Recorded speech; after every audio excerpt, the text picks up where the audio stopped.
Muito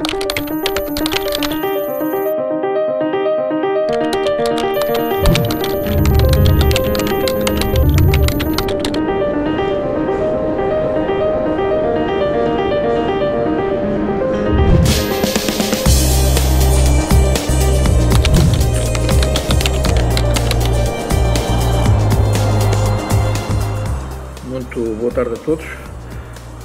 A minha primeira consideração é de agradecimento ao convite do Sr. Presidente da Câmara de Viana do Castelo e dizer-lhes que é um atrevimento eu falar aqui sobre este tema. Isto não são senão algumas ideias soltas que procurei, numa semana muito atrapalhada, ir pondo em papel e que passei hoje a limpo e ver se eu não descarrilo no tema que me propuseram. E gostaria de tomar duas questões. A primeira, o que é que distingue o conhecimento da inovação? A segunda, porque é que se associa a inovação às cidades, que era, de certa forma, um dos principais motivos desta conferência, deste congresso. E isto tudo para chegar e dar algum contributo ao tema principal, que é o poder da criatividade na construção do futuro. Em primeiro lugar,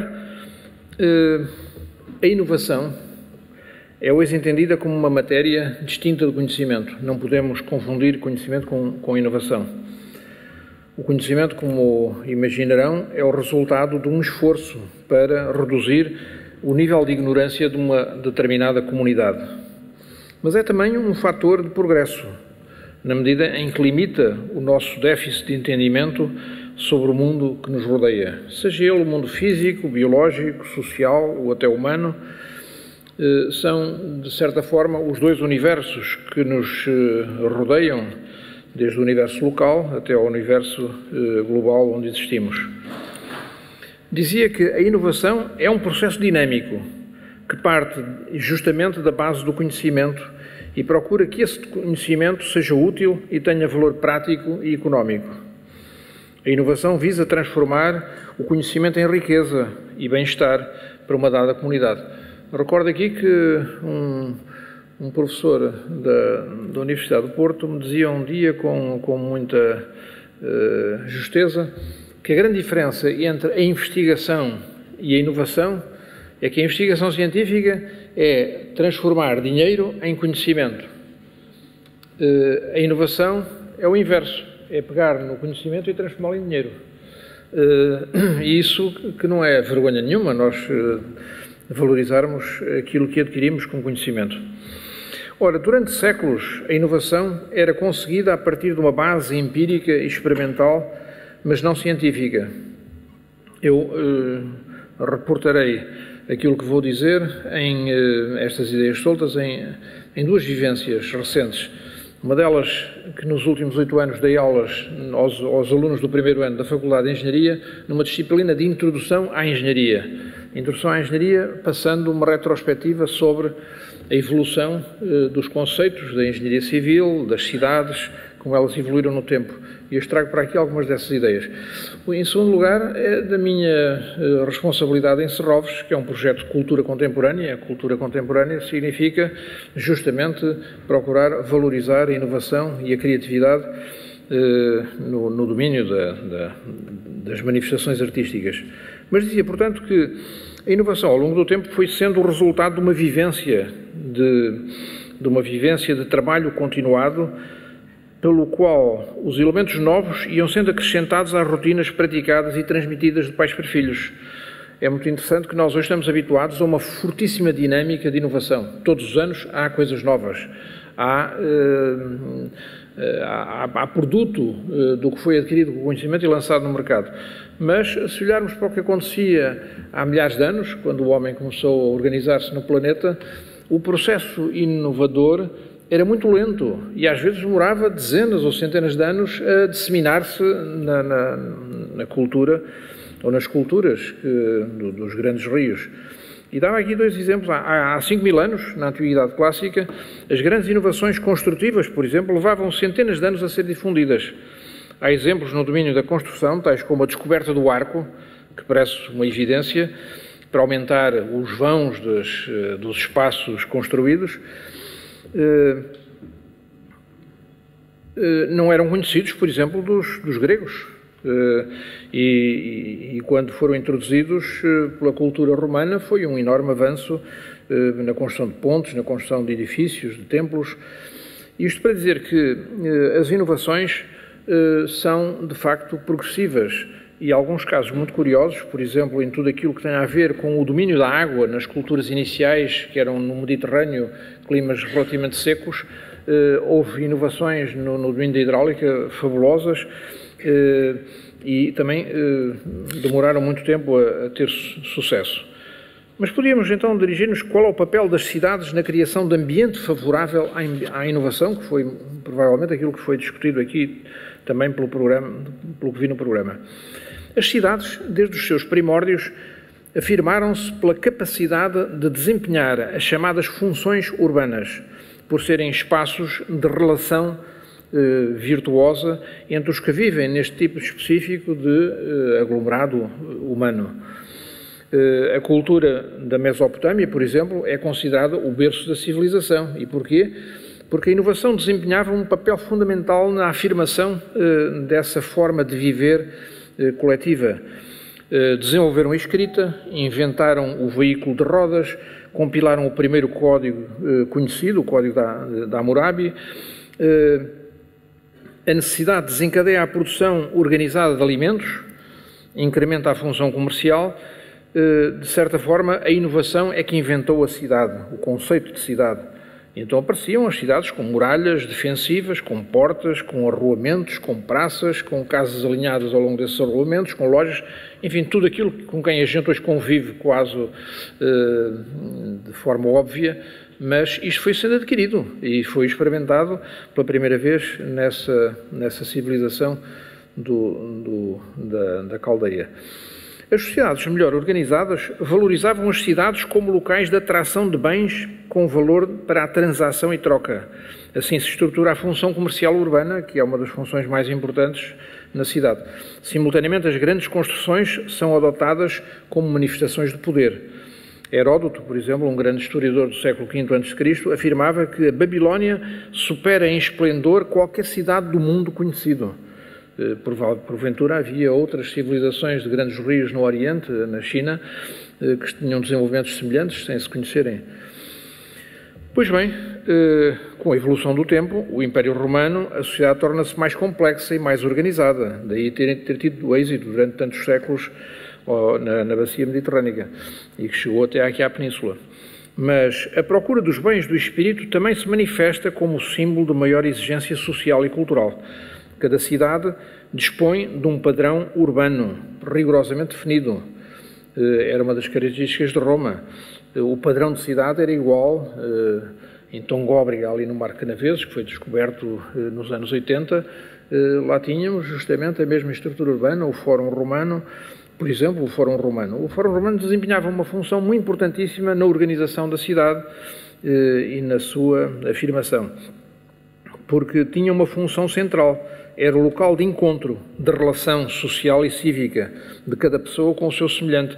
Aí se administrava a justiça, se definiam os acordos, se faziam os negócios, se rendia testemunha à divindade, a basílica estava sempre próxima do fórum, e também ao poder temporal. Durante séculos, a estrutura da cidade manteve-se obediente a este conceito urbano e pouco evoluiu. No período medieval, o habitante da cidade vê desvalorizado o seu estatuto de cidadão urbano e reduz-se à condição de habitante.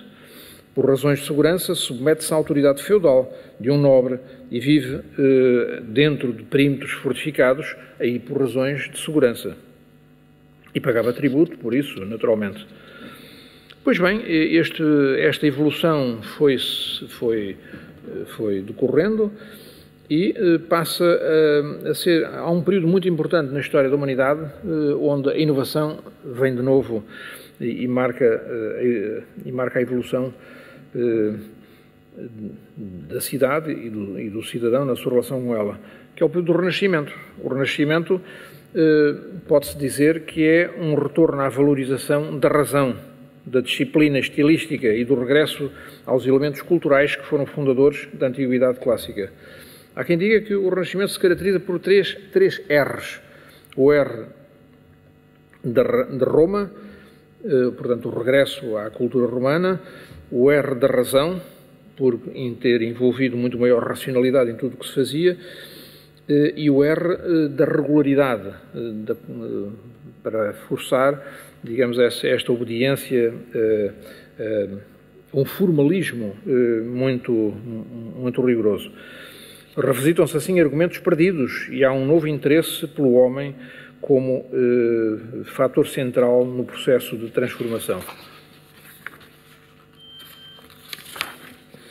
O Renascimento identifica-se com um movimento do humanismo, que estuda e exalta a dignidade humana, estabelecendo uma ruptura com a idade anterior, fazendo apelo a um novo interesse pelo mundo e pela vida terrena temporal do homem.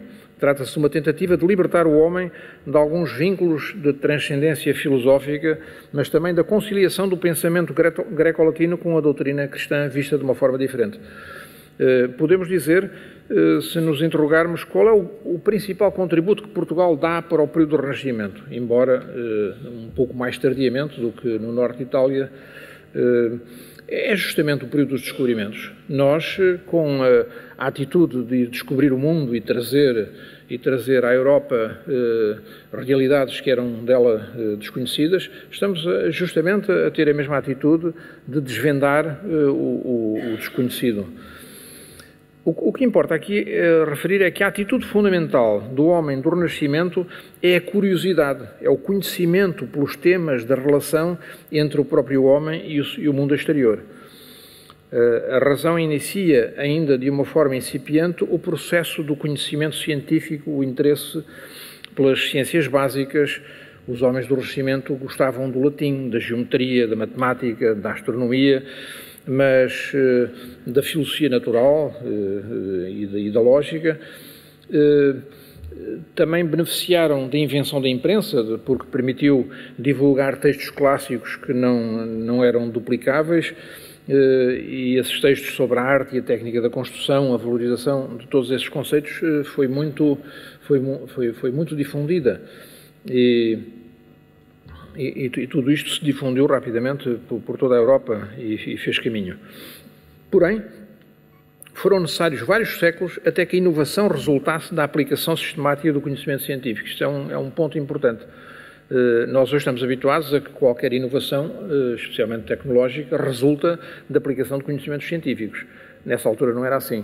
Ou seja, a inovação acontecia por força da experimentação empírica, pela tradição que se transmitia de geração em geração, mas podia dizer-se que conhecimento científico e inovação eram caminhos paralelos que não se tocavam. No domínio, por exemplo, das tecnologias e da engenharia, a minha área profissional, a compreensão dos fenómenos mecânicos mais básicos, como, por exemplo, a explicação do comportamento de estruturas e de materiais, levou muita gente notável a fazer especulações não fundamentadas e, por isso, completamente erradas. No caso, por exemplo, do estudo da flexão de uma barra com uma carga a meio, se tiver uma barra com dois apoios e uma carga a meio, é um problema que hoje qualquer aluno de engenharia de resistência a materiais, em 2 semanas, compreende e fica a saber rigorosamente a sua explicação mecânica. Pois bem, todos os grandes físicos do século XV, do século XVI e século XVII se debruçaram sobre esse problema, deduziram explicações, conforme disse, erradas, até que o conceito tivesse finalmente ficado estabilizado. Mas, dito isto, poderei afirmar que nem por isso a inovação deixou de ser promovida, de ter promovido o progresso por recurso à via experimental, porque a via experimental era soberana. De qualquer forma, a inovação beneficia sempre do conhecimento acumulado por avanços sucessivos. Hoje, tal como no passado, a inovação manifesta-se por pequenos e grandes incrementos. Tal como noutras épocas de charneira, a inovação é tributária da capacidade criativa, beneficiando muito dos ambientes favoráveis à sua emergência. E todos sabemos que nesse período do Renascimento havia grandes mecenas que estimulavam os criadores a manifestarem as suas realizações, bem como a arte, e isso era apanágio também daqueles que tinham poder. A questão para que o tema desta conversa nos convoca é esclarecer qual é o papel da criatividade na construção do futuro e em ambiente urbano. Como sabem, a partir dos séculos XIX e XX, a população mundial cada vez mais escolheu viver em cidades. Hoje, mesmo os que persistem em viver em ambiente rural têm hábitos urbanos, adotando as mesmas tecnologias de informação, os mesmos padrões de conforto que a cidade disponibilizava. Antes, pode dizer-se que a atividade de cada um já não é determinada pela envolvente social. Esta é uma característica contemporânea. Felizmente que assim é. Significa que cada um pode escolher viver em ambiente rural ou ambiente urbano, que faz praticamente as mesmas coisas, com acesso à internet e com a utilização dos meios que tem ao seu dispor. Ou seja, a acessibilidade hoje resolveu muita dessa dicotomia entre ambiente rural e ambiente urbano, e o ambiente rural até permite uma vida muito mais saudável e muito mais que contribui para o equilíbrio de cada um. Por outro lado, o acesso ao conhecimento está generalizado e os atributos e valores da sociedade contemporânea já não são exclusivos daqueles que vivem em ambiente urbano. Diz-se que os valores que tipificam a sociedade contemporânea, e sobretudo urbana, são a tolerância, a criatividade, a valorização do talento individual, a disponibilidade no acesso às tecnologias de informação, maior sensibilidade às questões da cultura, valorização das sociedades inclusivas. Isto são tudo valores que todos aqueles que se revêem na cultura contemporânea aceitam. A importância e o poder da criatividade cruzam-se com outro fenómeno atual, a crescente sensibilidade das pessoas à cultura contemporânea. O que é que distingue a cultura contemporânea de outras formas de expressão anteriores? É a sua abertura às manifestações da criatividade e à criatividade do seu tempo. Ser contemporâneo é procurar ser do seu tempo e tentar entender e procurar acompanhar as manifestações dos criativos e dos artistas do seu tempo, não esquecendo que cada época teve a sua contemporaneidade. Só que antes isso era menos visível, mas se olharmos mesmo para artistas que tiveram grande notoriedade em outras épocas do passado, vemos que alguns conseguiram, na sua época, ser orientados para o futuro e são hoje, por isso, muito mais apreciados, porque nessas épocas os padrões estilísticos eram muito mais condicionados, muito mais confinados, portanto era muito mais difícil manifestar-se a favor da inovação do que nos tempos em que vivemos. Hoje, quando nos questionamos sobre o que é uma obra de arte, sobre as razões para atribuir valor artístico, relativizamos o clássico argumento da busca do belo. A apreciação de uma manifestação artística hoje já não é movida apenas por questões de gosto. Isto leva-nos a uma reflexão muito mais longa, mas deixa apenas estas duas ideias. O que hoje valorizamos é a capacidade de inovação do artista e a criatividade por ele demonstrado. Não apenas numa obra isolada, mas no percurso do artista ao longo da sua vida e na sua forma singular de ver o mundo em que vive. Isto é importante para depois compreendermos a criatividade. A arte contemporânea abre justamente para o futuro e tem caráter prospectivo, na medida em que nos pode melhor preparar para o porvir. Eu faço sempre questão, quando falo em perspectiva, de referir a uma coisa que eu ouvi há muitos anos, que alguém que dizia: perspectiva não é adivinhar o futuro. Perspectiva é, porventura, fazer cenários que nos permitam antecipar a incerteza do futuro. quem conseguir, e para na vida empresarial, nas vossas experiências, é justamente isso que fazem. Têm que fazer modelos de negócio, têm que antecipar o que é que vos pode acontecer quando tentam desenhar uma nova iniciativa empresarial. Portanto, estar mais preparado e para reduzir os fatores de incerteza é sempre uma boa estratégia para ter sucesso. Portanto, a arte contemporânea questiona mais do que dar respostas às nossas inquietações, é também algo que é habitual referir. Dizia há pouco que cada época tem a sua contemporaneidade, recordando que as novas correntes da expressão, quando se tentaram afirmar na sua época, foram sempre disruptivas em relação às correntes anteriormente estabelecidas ou consagradas. Este fenómeno é comum a todas as manifestações artísticas, na literatura, na arquitetura, na pintura, na música, somos sempre confrontados com isso. Quem era inovador no seu tempo, normalmente não era aceito, era sempre rejeitado. Só se dava valor quando havia verdadeiramente mérito criativo, uns anos mais tarde. Então depois é que vinha a consagração. Poucos foram aqueles que no seu tempo viram o seu trabalho reconhecido. Nem sempre os sinais de mudança a que os artistas, numa dada época, dão corpo, são bem recebidos pelo público desse tempo histórico. Hoje, porventura, estamos mais abertos à mudança do que outrora. O antigo diretor de Serroves, o Dr. João Fernandes, que agora assumiu responsabilidades no Museu de Madrid de Reina Sofia, costumava dizer com justiça que o final do século XIX e grande parte do século XX passaram ao lado dos portugueses em relação às manifestações artísticas do seu tempo. Ou seja, os museus portugueses não recolheram a arte desse período e, salvo raras exceções, os colecionadores não se interessaram pelos trabalhos dos artistas do seu tempo. Ficámos mais pobres uns e outros e perdemos uma visão mais dinâmica do processo da criação artística.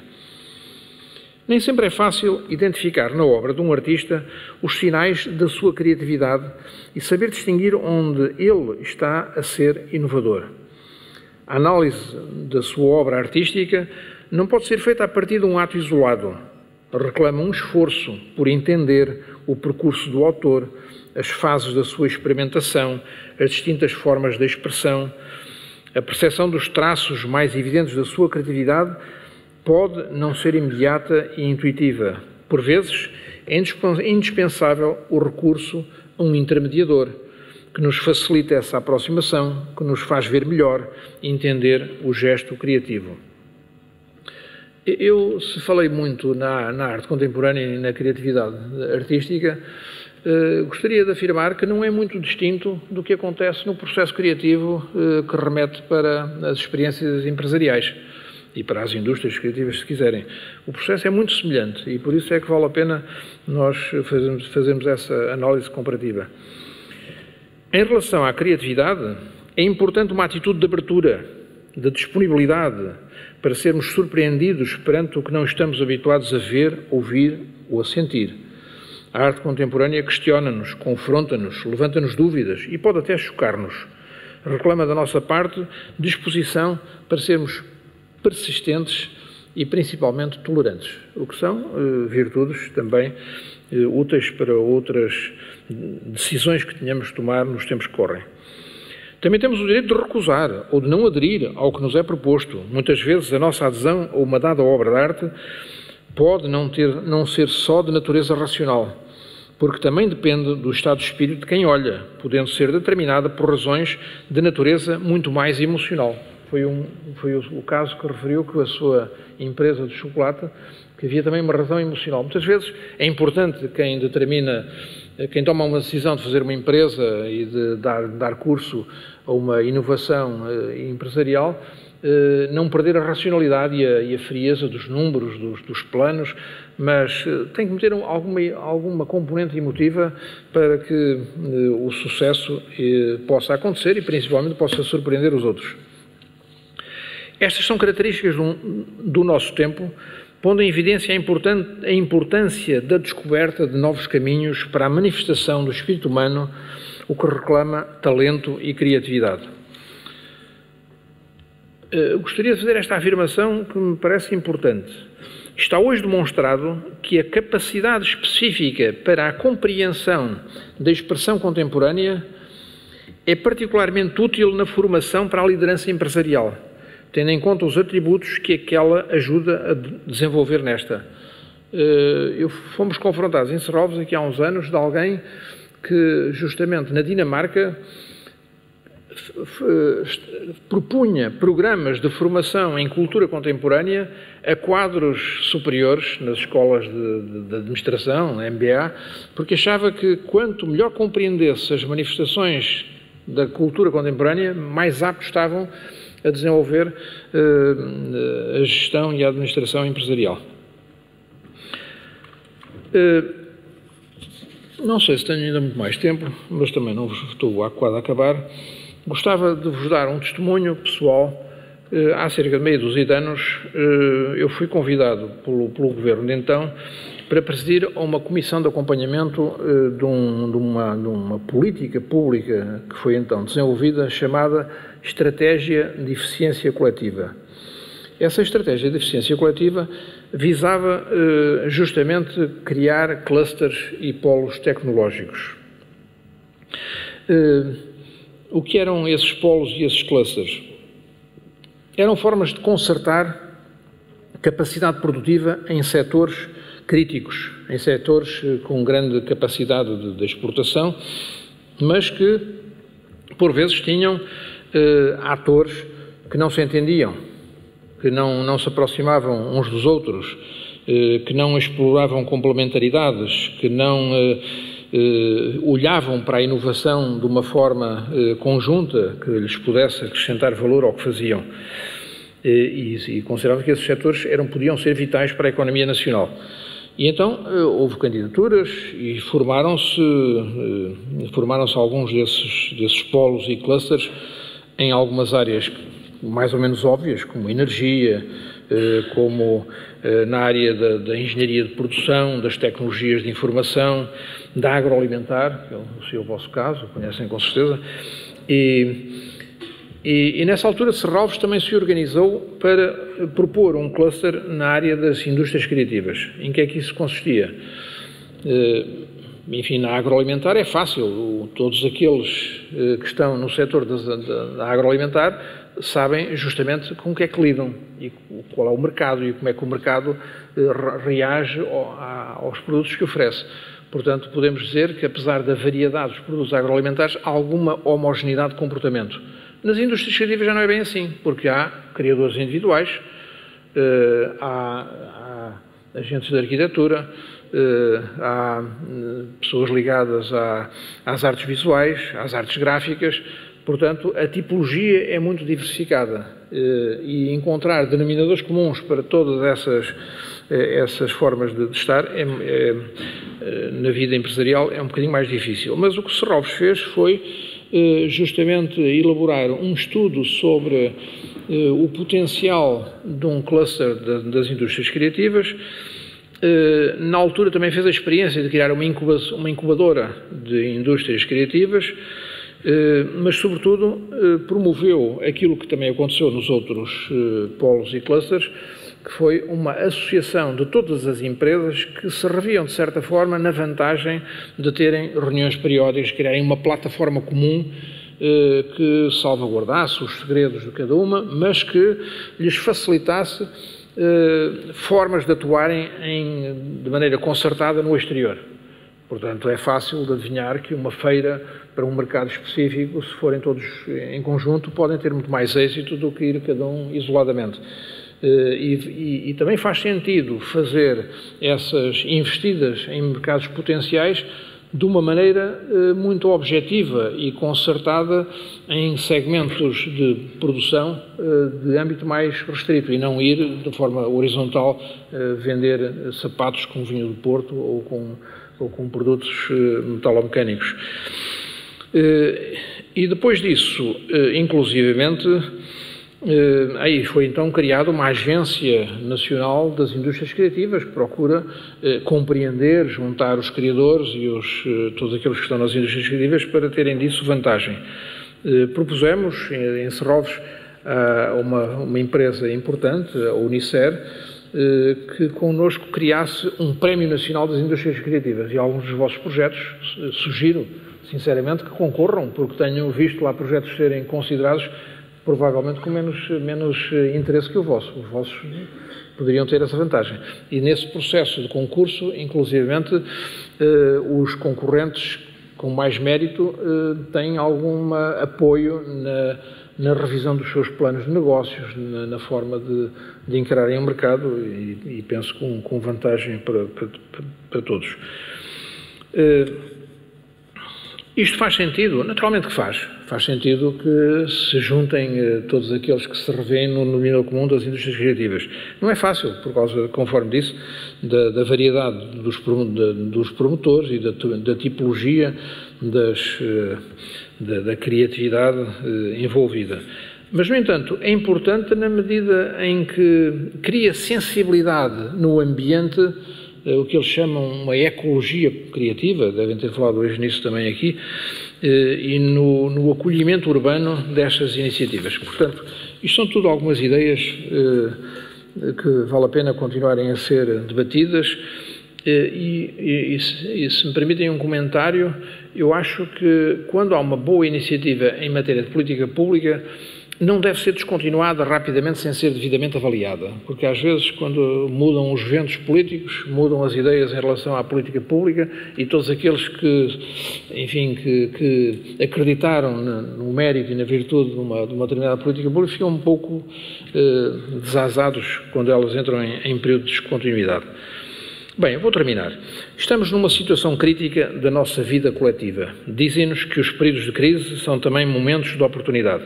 Ainda há 2 ou 3 dias vi uma coisa muito engraçada e alguém do ICEP mostrou num PowerPoint que o símbolo chinês que caracteriza o conceito de crise. E depois mostrava que era a junção de dois caracteres chineses, um que fala em oportunidade e outro que representa medo. Portanto, a crise é a junção do medo e da oportunidade. Quem souber ultrapassar o medo e aproveitar a oportunidade, sabe ultrapassar a crise. Eu prefiro simplesmente afirmar que esta situação não há de durar sempre e havemos de sair dela, mais cedo ou mais tarde. Sinceramente, espero que não esteja distante um momento para a gente descomprimir, porque já merecemos. Mas estou certo que depois deste período, mesmo que fiquemos a ter de amortizar dívidas durante muitos anos, a configuração futura que nos está reservada será profundamente distinta daquela que existia antes da crise em 2007 e 2008. Temos que ter noção disso. De facto, a crise há de passar, nós hão de chegar melhores dias, mas devíamos aproveitar justamente este período que estamos a viver para refletir e para saber como proceder para estarmos mais aptos depois dessa fase. Entretanto, começamos a ter a percepção de que esse novo período vai ser completamente distinto do período anterior. Já não vai haver empregos para a vida como havia no século XX. Também podemos antecipar com alguma certeza que muito do trabalho a cumprir terá de ser feito em regime livre e por iniciativa do próprio promotor de uma ideia. Também acredito que as oportunidades serão aproveitadas por aqueles que pensarem maduramente pela sua cabeça nos problemas que a sociedade lhes proporciona. Eu entendo também que todos os ciclos educativos, todos, desde o ensino básico até ao ensino superior, terão de valorizar a criatividade. E valorizar a criatividade significa valorizar o empreendedorismo, incluir nos programas formativos as ferramentas próprias das empresas. E aí é fácil dizer quais são. É ensinar rudimentos de contabilidade, é saber elaborar planos de negócios, saber organizar modelos de negócios, preparar orçamentos, saber orçamentar despesas, fazer estudos de mercado. Isso é tudo matéria que tem que entrar no trivial do sistema educativo português. Independentemente de saber se estamos num curso de botânica ou de geologia ou de engenharia, toda a gente devia ter kits de formação em empreendedorismo. E há países que já estão a fazer isso com sucesso. Entendo também que a inovação será a base da economia e que os bens transacionáveis mais suscetíveis de exportação têm de incorporar a inovação de forma continuada. Que temos de estar mais atentos aos sinais da mudança e à compreensão das dinâmicas sociais, que temos de ser mais solidários em termos sociais e mais sensíveis a um novo leque de variáveis que determinarão o futuro. E esses elementos são fundamentais e não afastar deles a nossa preocupação quando estamos a criar uma empresa. A sustentabilidade, a ecologia, a racionalidade energética, o desenvolvimento sustentável. Não esquecer que a sociedade de futuro, a economia de futuro, é uma economia em que o custo do carbono vai estar presente como uma variável e nós, por vezes, achamos que isso é só uma coisa para aqueles que se preocupam com o ambiente. Não é, tem que ser para todos. Não podemos, em suma, desprezar a importância da participação cívica, da necessidade de saber gerar consenso e ter maior responsabilidade social. Em conclusão, diria, tudo dependerá mais do entorno favorável que conseguirmos criar, tal como as empresas, as cidades e, de uma maneira geral, os territórios, entendidos como espaços de organização social e de referência identitária de uma comunidade, podem também ser competitivos. As cidades e os territórios serão tanto mais competitivos, quanto mais responsáveis, quanto mais criativos e quanto mais fecundos forem os seus cidadãos. É esse o desafio para o futuro que temos de preparar desde já. Muito obrigado.